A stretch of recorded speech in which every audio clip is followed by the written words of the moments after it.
Hello everyone, good morning to all. And in today's video, I will be discussing the relationship between a child and a teacher. तो मेरी आज की story में मेरे दो characters हैं जिनका नेम है फ्रेडी, जो कि सेकंड क्लास का बच्चा है, एंड उनकी टीचर है मिसेस मैरी। जैसे ही मिसेस मैरी एक दिन क्लास में एंटर करती हैं, वो देखती हैं कि फ्रेडी लास्ट सीट पर बैठे हुए हैं और वो ज़्यादा किसी से बात नहीं कर रहे हैं। हमेशा की तरह फ्रेडी जिस तरीके से क्लास में इन्वॉल्व रहता था, लेकिन अब उसका इन्वॉल्वमेंट बहुत कम हो गया है। बाकी टीचर्स के साथ बात करने से मिसेस मैरी को पता चलता है कि हाल ही में फ्रेडी की मम्मा की डेथ हुई है, जिसके सर्कमस्टेंसेस से वो बाहर नहीं निकल पा रहा है।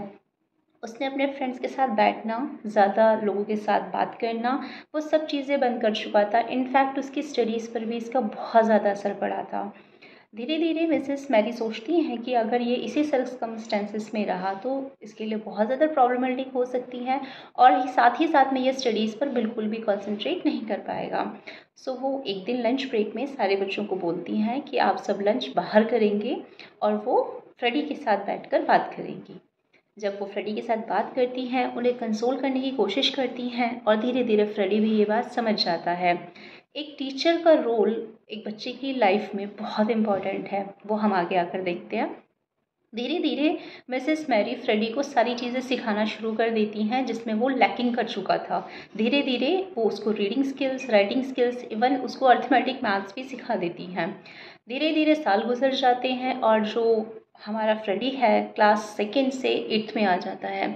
बच्चे की एट्थ स्टैंडर्ड की लर्निंग थोड़ी डिफ़िकल्ट हो जाती है, बट मिसेस मैरी ने हार नहीं मानी थी। वो उसकी क्लास टीचर नहीं रही अब, लेकिन वो हमेशा उसे मॉरली सपोर्ट करती थी। धीरे धीरे उसकी ट्वेल्थ क्रॉस हो जाती है फ्रेडी की, और वो ट्वेल्थ के बाद ग्रेजुएशन के लिए इंडिया से बाहर जाना चाहता है। मिसेस मैरी उसे सपोर्ट करती है, मॉरली भी एंड फाइनेंशियली भी थोड़ा। तो जब वो एजुकेशन के लिए बाहर चले जाता है, मीनवाइल 2-3 इयर्स कंप्लीट हो जाते हैं और मिसेस मैरी उस स्कूल से रिटायर हो जाती हैं और अपने नेटिव प्लेस में चले जाती हैं। फ्रेडी जब वापस आता है फॉरेन से अपनी एजुकेशन कंप्लीट करके, वो एक अच्छी कंपनी में जॉब कर रहा है अब, और एक अच्छी पोजीशन पर है। वो वापस आकर अपने स्कूल जाता है मिसेस मैरी को सर्च करने के लिए, बट वहाँ मिसेस मैरी उसे नहीं मिलती हैं। वो मिसेस मैरी को सर्च करते हुए उनके नेटिव प्लेस का एड्रेस निकाल लेता है और उन्हें एक लेटर भेजता है। उस लेटर के साथ साथ वो एक परफ्यूम की बॉटल भी भेजता है, और लेटर जब मिसेस मैरी को मिलता है, वो उस लेटर में पढ़ती हैं, thank you teacher for being a role model for me, always helping me. मैं नहीं जानता था कि एक सेकंड क्लास के बच्चे को जिस सर्कमस्टेंसेस में उसकी मम्मा उसे छोड़कर चली गई हैं, जो वापस नहीं आने वाली हैं, मैं उस दुख से कैसे बाहर निकलूँगा। लेकिन पूरी दुनिया में जो मेरे आसपास के लोग थे, रिलेटिव्स थे, इवन नॉट माय फादर, मुझे इतना सपोर्ट नहीं कर पाए। और अगर आप मेरे लाइफ में नहीं होती तो शायद मैं उन सब चीज़ों से बाहर नहीं निकल पाता, ना मैं अपनी एजुकेशन पूरी कर पाता और ना ही मैं अच्छी पोजीशन पे आज वर्क कर पाता। सो थैंक यू सो मच। ये लेटर पढ़ते हुए मिसेस मैरी की आंखों से आंसू निकल आते हैं। लेकिन उस लेटर के साथ में एक परफ्यूम की बॉटल और होती है, वो उसे देखती है। तो लेटर की लास्ट लाइन्स में लिखा होता है कि Mrs Mary, my teacher, my lovely teacher, ये परफ्यूम मेरी मदर की है, इसे मैंने संभाल के रखा था।